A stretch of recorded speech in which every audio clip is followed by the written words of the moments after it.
Alors, bonsoir tout le monde. Bienvenue à cette réunion ordinaire et publique du Conseil municipal de la Ville de Dieppe en ce 10 février. Sans plus tarder, nous allons passer avec notre mot d'ouverture. Chers collègues, ayons la sérénité d'accepter les choses que nous ne pouvons changer, le courage de changer les choses que l'on peut et la sagesse de connaître la différence. Alors, on va appeler la réunion à l'ordre et confirmation du quorum. Tout le monde est ici ce soir. OK. Alors, on continue avec déclaration de conflit d'intérêts. Aucun conflit d'intérêts.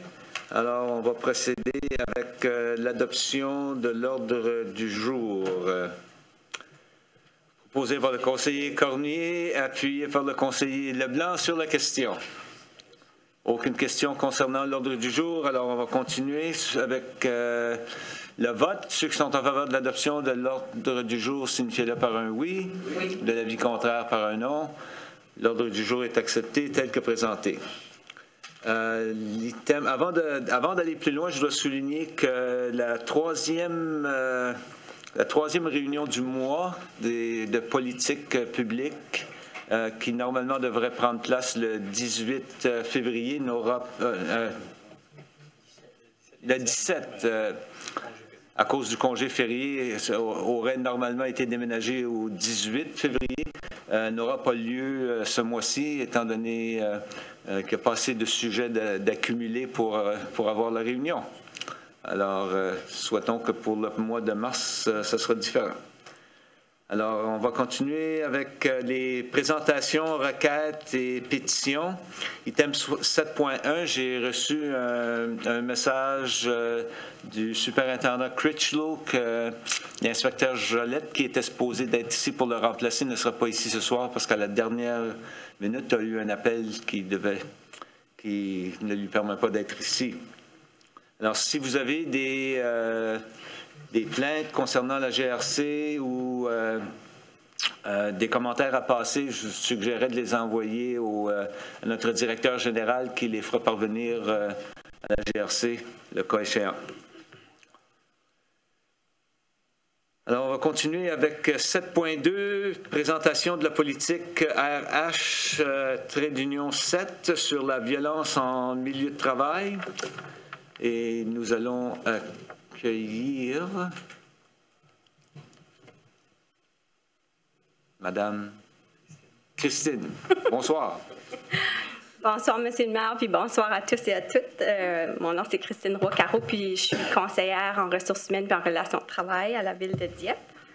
Donc, ce soir, je vais passer avec vous une présentation pour la violence en milieu de travail, donc une politique puis un code de directive qu'on a établi.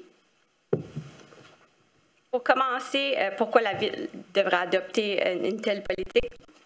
Le gouvernement du Nouveau-Brunswick a émis une modification réglementaire qui visant à traiter la violence en milieu de travail.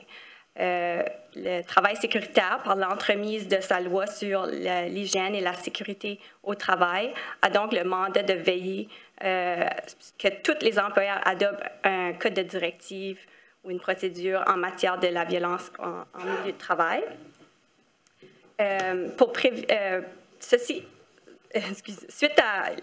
Comme employeur, nous avons fait une évaluation des risques, qui était une chose que Travail sécuritaire nous ont dirigé dans le travail. Puis, pour évaluer la probabilité de violence dans nos lieux de travail ici à la Ville de Dieppe, ça a été fait en collaboration entre les ressources humaines, le comité de santé et sécurité, plusieurs responsables de nos divers secteurs. Et puis, suite à l'évaluation des risques, des consultations avec Travail sécuritaire, nos avocats, puis aussi d'autres municipalités qui travaillaient sur la même procédure ou politique, on a donc élaboré une politique et un code de directive pour satisfaire à la nouvelle réglementation. La mission de la politique, c'est vraiment de faire parvenir qu'on veut, à la Ville de Dieppe, avoir une tolérance zéro quand ça vient à la violence au travail. La politique, comme j'ai mentionné, elle est dotée d'un code de directive pratique offrant plusieurs conseils aux employés pour contrer et gérer les situations de risque de violence. La politique complète, puis aussi elle s'ajoute à une politique d'harcèlement au travail qui est déjà adoptée ici à la ville de Dieppe. Les objectifs, bien c'est sûr, on veut protéger l'intégrité physique, psychologique et la dignité de nos employés, c'est numéro 1, leur sécurité. On veut aussi prendre l'opportunité de renseigner, de sensibiliser, de prévenir les risques associés à la violence en milieu de travail. Plus qu'on en parle, plus que le monde est sensibilisé, puis ça aide à nos employés. On veut, encore une fois, faire connaître la position de tolérance zéro. On veut préciser les rôles et responsabilités, informer le personnel des rôles, des règles à respecter, identifier les conséquences possibles de non-respect de la politique, puis aussi prendre l'opportunité d'encourager les personnes concernées de se prévaloir de l'aide disponible à partir du programme d'aide aux employés et familles. Le champ d'application s'applique à tous les employés, les élus, les citoyens membres des comités et bénévoles de la ville de Dieppe, durant et en dehors des heures de travail dans tout lieu associé au travail. Donc, juste pour vous donner la définition de violence telle que dans la loi que Travail sécuritaire gère, ça désigne au sein du lieu de travail soit tout recours réel ou toute tentative de recours à la force physique contre un salarié, soit toute déclaration menaçante ou tout comportement menaçant qui pourrait inciter raisonnablement quelqu'un à croire qu'il serait victime d'un pareil recours. Ceci inclut la violence sexuelle, la violence entre partenaires intimes et la violence familiale. Comme je vous ai dit, avec la politique, il y a aussi un code de directive pratique parce que, comme vous savez, à la ville de Dieppe, on a une variété de différents travails, différents établissements, différentes réalités. Donc, tout le monde ne vient pas au travail avec les mêmes réalités en termes d'être susceptible d'avoir peut-être des situations où est-ce que tu es plus avec le public ou plus susceptible à la violence. Donc, l'objectif du code de directive pratique, c'est vraiment d'identifier les postes qui sont considérés à risque, d'informer les employés des conseils préventifs, établir la procédure à suivre pour signaler un incident de violence, puis aussi de s'assurer que ça soit signalé, parce que c'est important. Pour les prochaines étapes, après, souhaitons l'adoption de la politique, ça serait d'avoir des sessions d'information pour nos employés. Puis cette fois-ci, on aimerait les faire plus en termes de secteur puis département parce que, comme je vous ai dit, la réalité de tout le monde est un peu différente à la ville de Dieppe. Aussi, on veut aller de l'avant avec une procédure des visiteurs pour aider à minimiser les risques. Puis, on veut aussi travailler avec un expert en sécurité des bâtiments pour faire l'analyse des écarts, de qu'est-ce qu'on a déjà en place puis qu'est-ce qu'on pourrait peut-être améliorer, puis de voir qu'est-ce que les recommandations et travailler là-dessus. Donc, c'est tout. Question de la part des membres du Conseil.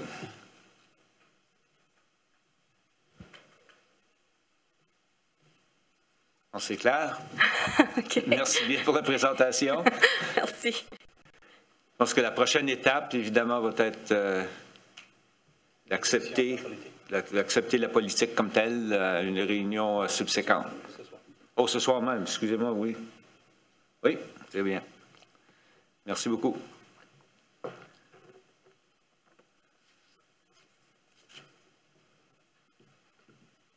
Alors, ça nous amène à l'item 8, questions du public. Il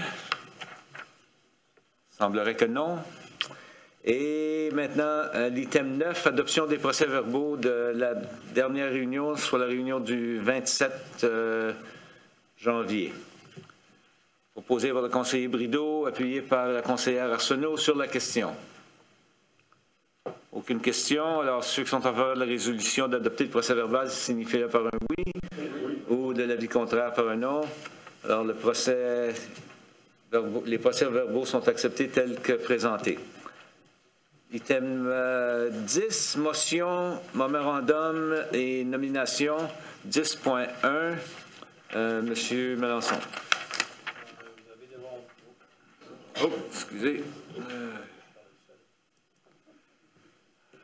Personne ne vous chicane. Merci, M. le maire. Bonsoir tout le monde. Alors, comme premier item, vous avez une proclamation que le Conseil est demandé de prendre donner un appui. Alors, c'est des choses qu'on fait pas à la légère.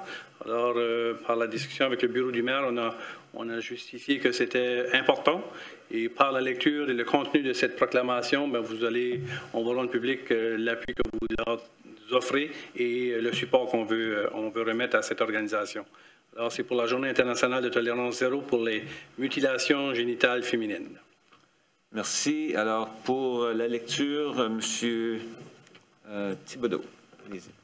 Merci, M. le maire.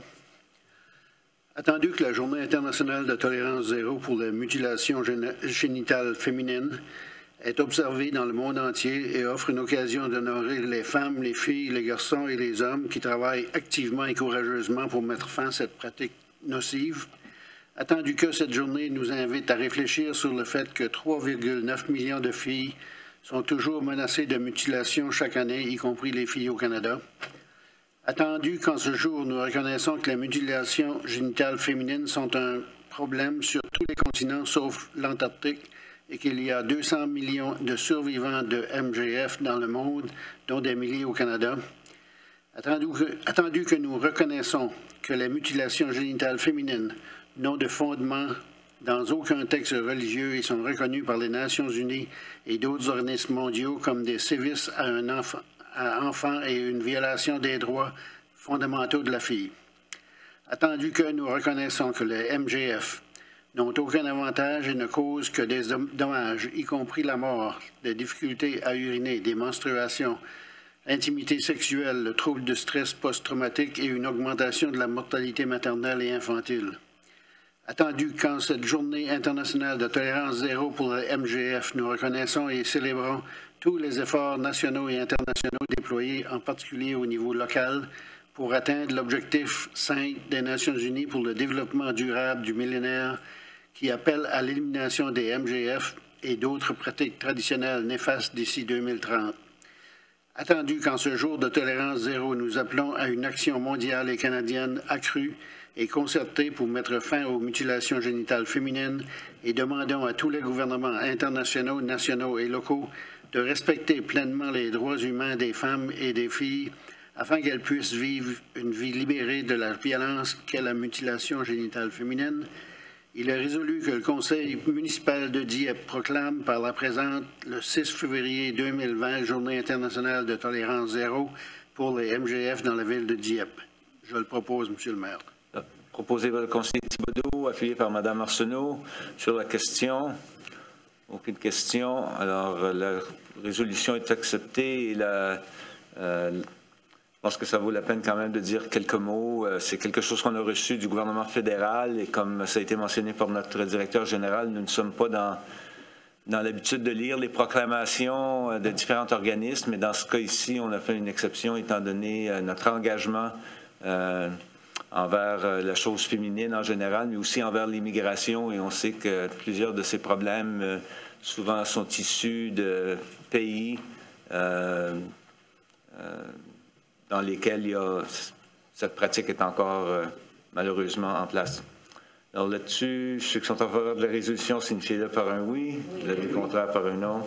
Et il me fait plaisir de faire cette proclamation. Et nous allons passer au prochain item, 10.2.1. Monsieur Melançon. Alors ici, vous avez une recommandation envers la concession de nourriture à Uniplex, notre complexe en construction qui va ouvrir cet automne. Et c'est recommandé de l'offrir à Gaston Catering 2008. Alors, un sommaire de toute cette démarche ici pour s'assurer que les gens comprennent bien la nature et la durée de qu'est-ce que le processus a été entamé. Alors, en mars 2019, on avait entamé un processus de demande de proposition. Une soumission fut reçue, mais elle ne rencontrait malheureusement pas les critères qu'on avait établis. Alors, suite à une révision et du travail fait par le personnel, on a entamé une deuxième procédure pour des demandes de proposition. Un soumissionnaire a été retenu et par la suite, par cette deuxième initiative ici, ça nous permet d'avoir des négociations. Alors, la compagnie Gaston Catering fut celle qui était en négociation avec la ville de Dieppe. Cette entente, c'est pour une durée de 5 ans avec une option de renouvellement. On a demandé aux traiteurs d'avoir une police d'assurance de couverture de 5 millions. La concession va opérer la cantine. Elle aura aussi des machines de distribution et services de traiteur à Uniplex. Ils auront le premier droit de refus pour services de traiteur de tout le complexe par la nature de leur opération. Au niveau des produits, ils s'engagent à avoir au moins 70 % de produits avec option santé, qui est un élément important. Et aussi, ils auront l'opportunité d'avoir de la boisson alcoolisée, bière et vin seulement. Et ceci, lorsqu'ils rencontreront les critères de recevoir un permis de boisson de la province. Alors, ils doivent rencontrer ces critères, ces éléments-là. Au niveau du loyer, ils devront débourser 10 % de leur vente brute. Et la Ville de Dieppe a donné un octroi de 25 000 $ pour l'achat d'équipements commerciaux de cuisine. Alors ici, c'est une contribution qui leur permettait d'investir dans l'équipement, mais lorsque l'achat est fait, cet équipement-là appartient à la municipalité. Alors à la fin du contrat, ça nous revient et ça reste dans la cantine. Alors, ceci sont les éléments très généraux. On a les personnes qui sont présentes ici ce soir pour représenter l'entité. On a notre personnel qui a fait la recommandation. Alors, je vous en fais le sommaire brief. S'il y a d'autres questions, bien, il y a des gens qui sont ici pour pouvoir y répondre. Merci. En premier lieu, pour la résolution, M. Alain. Merci beaucoup, M. le maire. Que le Conseil autorise les signataires municipaux à signer le contrat de concession alimentaire visant l'Uniplex entre la Ville de Dieppe et Gaston Caring 2008, Inc., pour une période de 5 ans à compter de la date d'ouverture de l'Uniplex en automne 2020. Je vous le propose, M. le maire. Proposé par le conseiller Alain, appuyé par le conseiller Leblanc. Sur la question. Question, Mme Leboutier. Oui, merci, M. le maire. C'était plus une question d'information. Ce que je regarde au contrat, c'est que au début, là, on voit justement un renouvellement pour 5 ans. Mais dans le contrat spécifique, il n'y a aucune définition qu'on parle sur le renewal de 5 ans. Est-ce que nous, la Ville, on aura cette option-là de renouveler? Est-ce que le client, comme c'est assez vague comme... M. Bourque. M. Bourque. Alors, les deux parties devront être d'accord de renouveler. S'il y a des choses, des items à soulever de part ou d'autre, ça peut être discuté, mais il faut définitivement que les deux parties soient d'accord de renouveler. Et le renouvellement se fait aux mêmes termes et conditions, à moins que c'est renégocié. Normalement, on le trouve dans les clauses beaucoup plus spécifiques comme définition dans le contrat même. C'est juste ce que je voulais, puis je ne le voyais pas, là, pour protéger la Ville. Et les deux parties aussi, qu'on s'entende sur quelles sont les règles du jeu sur le renouvellement. Je pense qu'il faudrait peut-être regarder à ça.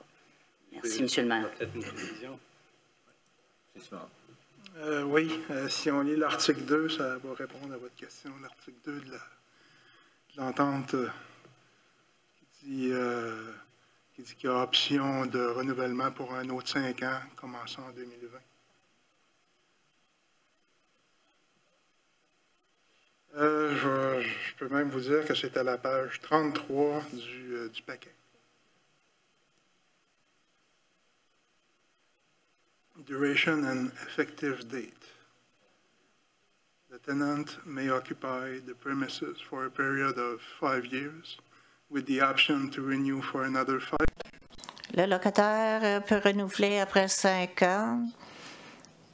Cette date sera confirmée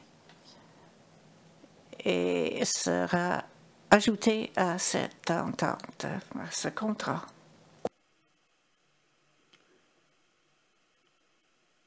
Excusez, est-ce que j'ai compris que je n'aurais pas le même paquet, c'est ça? Je ne vois pas. Ah, 32? Non, moi, je l'ai page 33, puis j'ai pris la réunion du conseil.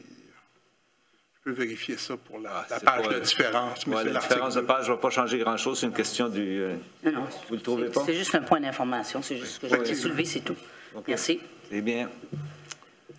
Merci. Alors, aucune autre question? Ceux qui sont en... une autre question, Mme Arsenault. Merci, M. le maire. Ce n'est pas une question, c'est juste pour dire à M. le DG que je suis bien fière qu'on a eu 2 occasions de présenter pour être capable de faire sa présentation ici. Puis c'est M. Gaston, ou le Catering Gaston, qui l'a gagné parce qu'il remplissait les critères demandés. Donc, c'est juste pour spécifier comment est-ce qu'on ferait justement bien remplir nos règlements, puis qu'on essaye de desservir la communauté de Dieppe avec justice. Merci. Merci bien. Aucune autre question ou commentaire?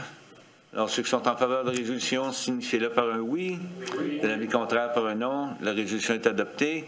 Et bonne chance. Good luck. Alors, là-dessus, on continue avec le prochain item pour service de transport. Alors, 10.3.1. 10.3.1. Alors, vous avez une version sur votre pupitre.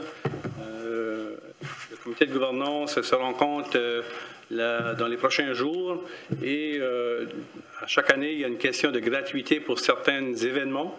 Alors, on demande à chaque ville de prendre position et d'appuyer cette initiative ici dans le cadre du comité de gouvernance du transport en commun.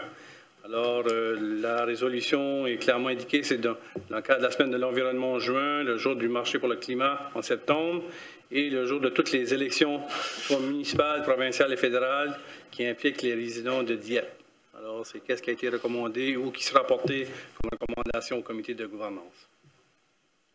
Merci. Pour la lecture de la résolution, M. Godet. Merci, M. le maire. Que le Conseil accepte la proposition soumise au comité de gouvernance visant la gratuité du service de transport en commun lors des jours suivants. Du mercredi au vendredi de la semaine de l'environnement, c'est-à-dire le mois de juin, le jour de la marche sur le climat, pour le climat au mois de septembre, et le jour de toute élection municipale, en mai, provinciale ou fédérale, impliquant les résidents de Dieppe. Je fais la proposition. Proposé par le conseiller Godet, appuyé par le conseiller Cormier sur la question. Aucune question. Ceux qui sont en faveur de la résolution signifient-le par un oui. L'avis contraire par un non. La résolution est adoptée telle que présentée. 10.3.2 pour le service en commun dans les congés fériés. Alors ici, on recommande au conseil municipal de ne pas appuyer cette initiative ici par Kodiak Transpo. On pense que le plan MET de transport actif 2040 doit être la base de toutes les décisions prises et ceci ne cadre pas à l'intérieur de ce plan. Et nous, la prochaine directive ou le prochain dossier qu'on vous présente, on parle de transport gratuit pour les 17 ans et moins. Alors, on veut avoir une stabilité et constance de notre approche. Alors, on vous recommande de ne pas procéder avec ceci. Merci. Pour la lecture de la résolution, M. Thibodeau. Merci, M. le maire. Que le Conseil maintienne le statu quo quant à l'offre de services de transport en commun sur le territoire de Dieppe et refuse l'approche d'ajout du service de transport en commun lors des jours fériés en 2020. Proposé par le conseiller Thibodeau, appuyé par le conseiller Godet sur la question. Aucune question. Ceux qui sont en faveur de la résolution signifient-le par un oui. L'avis contraire par un non. La résolution est adoptée telle que présentée. 10.3.3 pour, pour le transport en commun, toujours prolongation du projet pilote.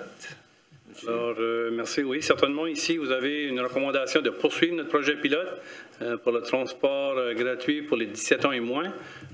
Dans notre cas de notre première année qui se poursuit, au-delà de 400 jeunes, 419 se sont inscrits au programme, qui ont une carte de pouvoir activer le transport gratuit. On propose de le prolonger pour une autre année afin de nous faire une bonne évaluation et de continuer à avoir la progression que ça va nous apporter. Alors, c'est pour recommandation de prolonger le projet pilote. Okay. Merci. Pour la lecture de la résolution, Mme Leboutier. Merci, M. le maire. Que le Conseil accepte la prolongation du projet pilote offrant le service de transport en commun gratuit aux jeunes de 17 ans et moins de Dieppe jusqu'au 31 décembre 2020. Je le propose, M. le maire. Proposé par le conseiller Leboutier, appuyé par le conseiller Brideau sur la question. Sur la question, M. Thibodeau. Merci, M. le maire. J'ai lu dans les documents qu'il y avait eu des recommandations suite au sondage qui avait été fait. Puis une des recommandations, c'était de le poursuivre jusqu'à l'âge de 18 ans. Est-ce qu'il y a une raison particulière pourquoi on n'a pas adopté cette mesure-là? Moi, je pense que ce serait une bonne idée parce que il y a beaucoup de jeunes à Mathieu-Martin qui sont à Mathieu-Martin encore et qui ont 18 ans. Ça leur permettrait aussi d'utiliser ce service-là. M. Bourg, je ne sais pas s'il y a une précision de... M. Richard. M. Richard et M. Bourg. Je savais mieux que ça. Oui. On connaissait le même. Donc, en principe, les jeunes qui arrivent à 18 ans peuvent encore l'utiliser.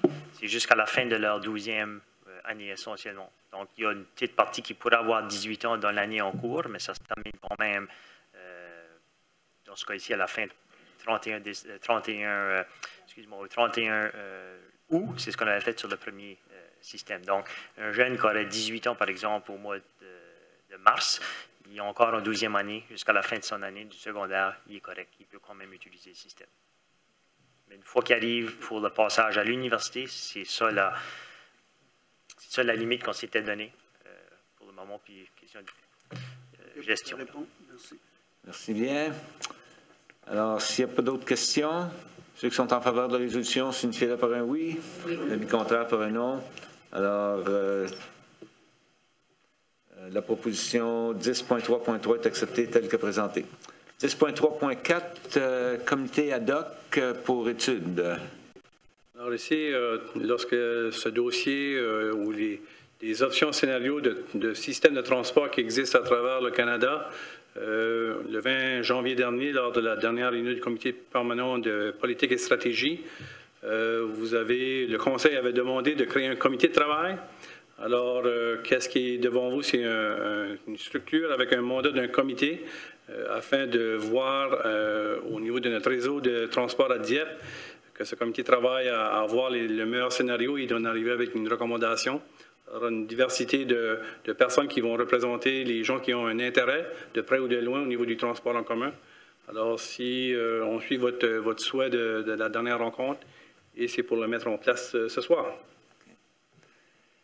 Merci. Pour la lecture de la résolution, Monsieur Brideau. Merci, M. le maire. Alors que le Conseil crée un comité ad hoc dont le mandat est d'étudier les nouvelles approches en transport en commun et de soumettre ses recommandations au Conseil au plus tard le 27 avril 2020. Que le Conseil accepte que la composition du dit comité soit établie comme suit. Un membre du Conseil, un membre du personnel, c'est-à-dire un membre d'office, un minimum de 4 membres de la communauté, dont au moins 2 représentants par genre, parmi les suivants. Représentants des aînés, représentants de la jeunesse, représentants des clients utilisant le réseau d'autobus de Dieppe, représentants des clients utilisant le service de navette, représentants du secteur privé, c'est-à-dire les aéroports, foyers de soins, etc., et un représentant du secteur public, soit du CCNB, le Collège communautaire du Nouveau-Brunswick, le DSF, Sud-Est, Sud, etc. Alors, je vous le propose, M. le maire. Merci. Proposé par le conseiller Brideau, appuyé par le conseiller Godette sur la question. Aucune question. Ceux qui sont en faveur. Oh, excusez-moi, question, Mme Leboutillier. Merci, M. le maire. Lorsque j'ai regardé ceci avant de venir, j'avais cette réflexion-là parce que on l'a pas mal tout signifié, ce comité ad hoc-là. Puis, ma question est ceci. On va avoir des grosses décisions qui s'en viennent à l'avenir. On veut un plan de à peu près de 5 à 10 ans. La technologie est tellement importante, elle change tellement, on le voit là. Et puis même en fouillant un peu en fin de semaine, j'ai trouvé au Québec, ils viennent justement de soumettre leur mobilité de transport, qui est incroyable, là, sur une plateforme. Et lorsque je vois le comité ad hoc comme ceci, est-ce qu'il est réaliste que ce comité-là peut arriver sans un expert pour aider et soutenir, en plus de M. Richard, quelqu'un, est-ce qu'il est possible d'avoir justement, qui se regroupe à eux afin de faire un bon diagnostic, quels sont nos besoins de notre ville, qu'est-ce qui existe, et avec tout le comité ad hoc avec ça, je pense que encore une fois, moi, je recommanderais d'essayer de voir, ça existe-tu un tel genre d'expert et à des coûts raisonnables aussi, mais pour nous aider justement à bien et faire un bon choix dans l'avenir. C'est ce que j'aimerais recommander là-dessus. Oui, Merci. c'est noté. C'est une bonne idée, une bonne suggestion. Monsieur Thibodeau. Merci, M. le maire. Oui, juste une question qui m'a chicoté. Lorsqu'on parle de la composition du comité, puis on parle d'un minimum de 4 membres de la communauté, puis là, on a 6 groupes qui sont énumérés. Est-ce que je trouve que c'est peut-être important d'avoir un membre de chacun de ces groupes-là? Ici, on parle d'un minimum. Je sais qu'on dit un minimum, mais je pense que ce serait... Je pense que vous avez répondu à votre question. Oui, mais je voulais être sûr qu'on consulte tous les groupes aussi. Merci. Merci bien. Monsieur Cormier. Merci, M. le maire. Est-ce que l'échéancier n'est pas un peu court pour arriver avec ce travail? Lorsqu'on parle du 27 avril, on est le 10 février. Moi, c'est ma seule crainte dans ceci. C'est qu'on est peut-être en train de se limiter en installant le 27 avril comme date butoir. Je dirais que ça, c'est un élément. Puis l'autre facteur, c'est qu'on imposerait peut-être quelque chose à un futur conseil municipal.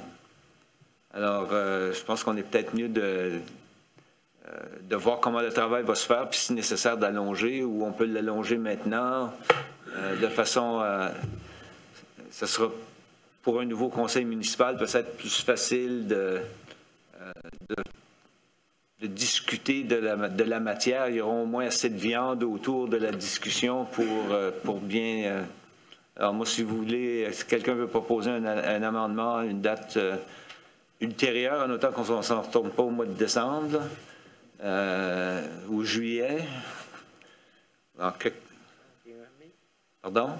Un mois de plus. Peut-être un mois de plus à la fin du mois de mai, ce serait... Ma suggestion, ce serait soit en septembre ou à la fin juin, parce qu'on sait qu'est-ce qui se passe en mai, pour pas que ça soit présenté dans... Puis au mois de mai, on n'aura pas de réunion du conseil. Fin juin? Amendement.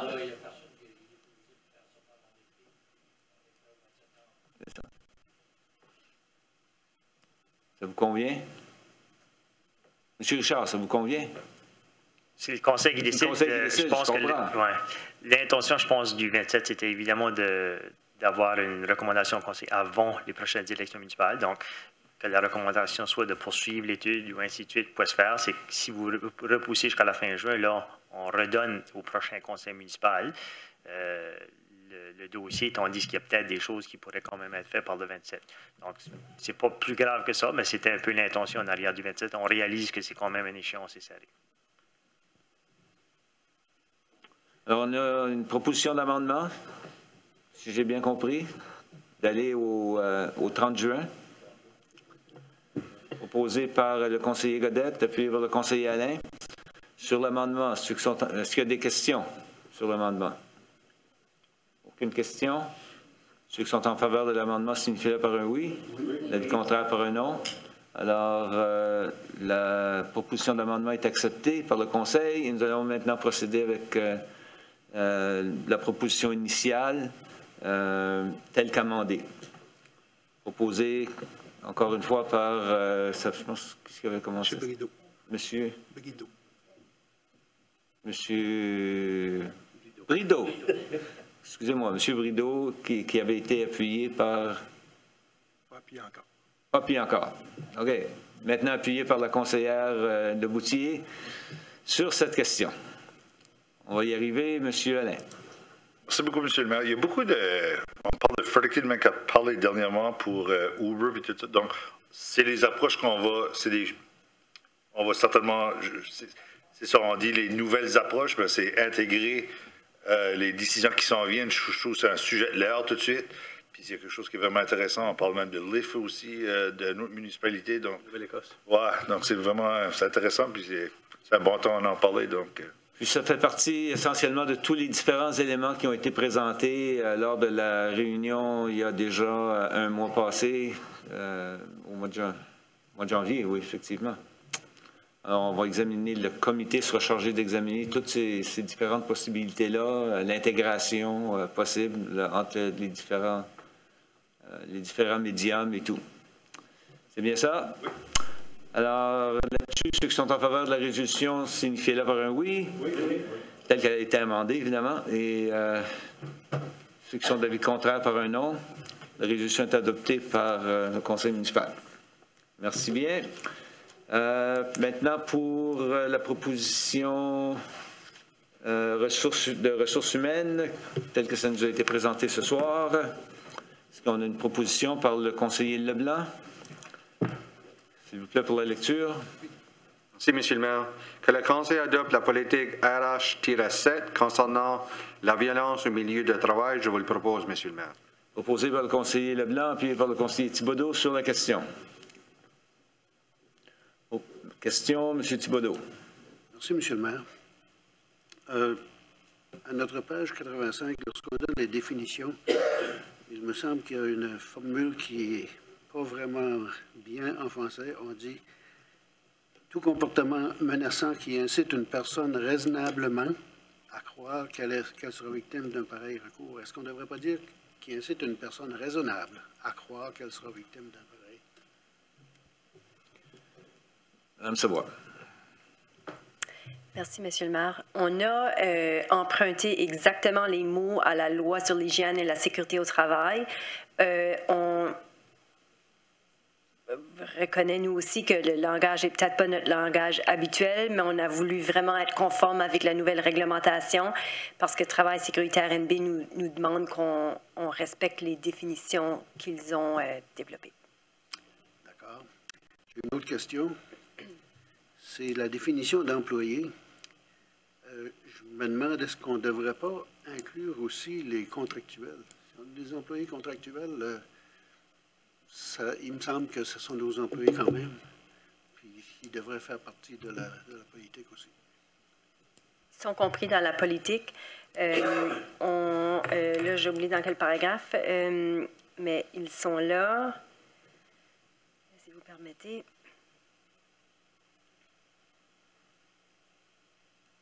Ils sont là, je ne le vois pas juste sur le coup, là.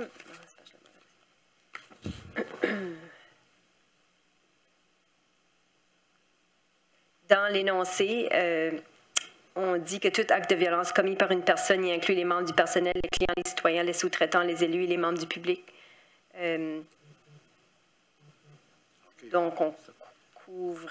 Il devrait peut-être être inclus dans la définition aussi. Ah, je peux le noter.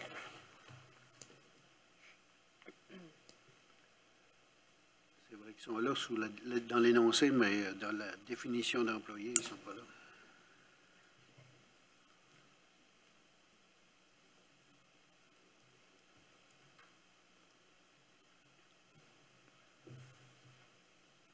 Tout le monde est d'accord, alors il n'est pas nécessaire de faire un amendement, on fera un changement au texte comme tel. C'est bien. Autres questions, commentaires? Sinon, on est prêt pour la résolution. Ceux qui sont en faveur, signifiez-le par un oui. L'avis contraire par un non. Et la politique RH7 est acceptée telle que présentée. Travaux publics, acheteur d'un tracteur. Alors, on est allé en appel d'offres. 6 soumissions ont été reçues. Celle qui est recommandée, c'est Nova International Limited, avec un tracteur de modèle Kubota. Ceci cadre de notre programme de flotte municipale. Alors, c'est un véhicule de 2005 qui est demandé d'être remplacé. Alors, c'est pour un montant de 110 236 et 102 plus TVH qui est le coût. Et on recommande son achat. Merci. Pour la lecture de la résolution, M. Leblanc. Merci, M. le maire.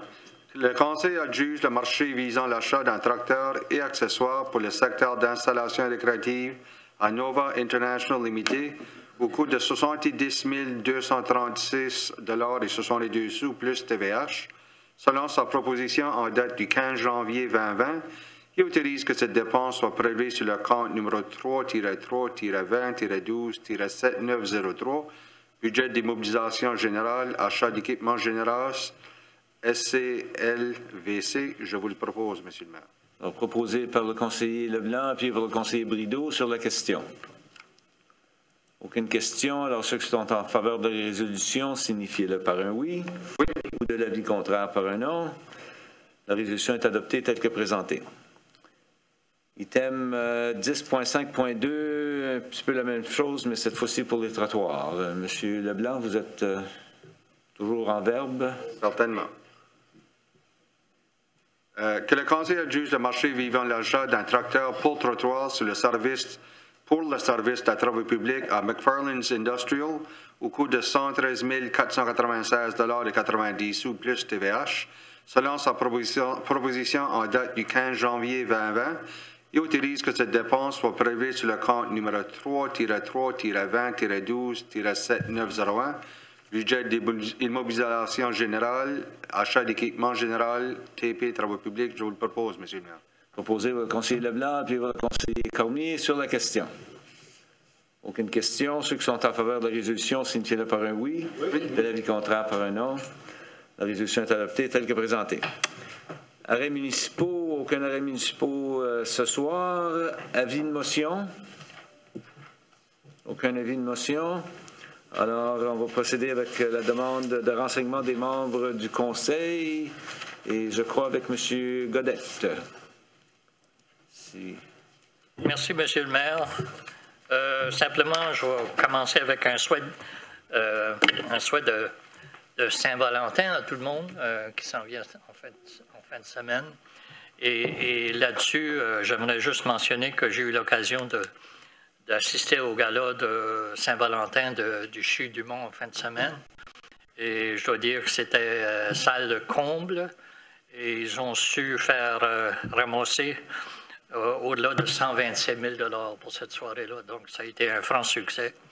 Et j'aimerais offrir mes félicitations à tous les organisateurs de cet événement-là, parce que c'est un événement de classe. Et je suis certain que les administrateurs de l'hôpital et les fonds de CHU-du-Mont sont très contents des résultats.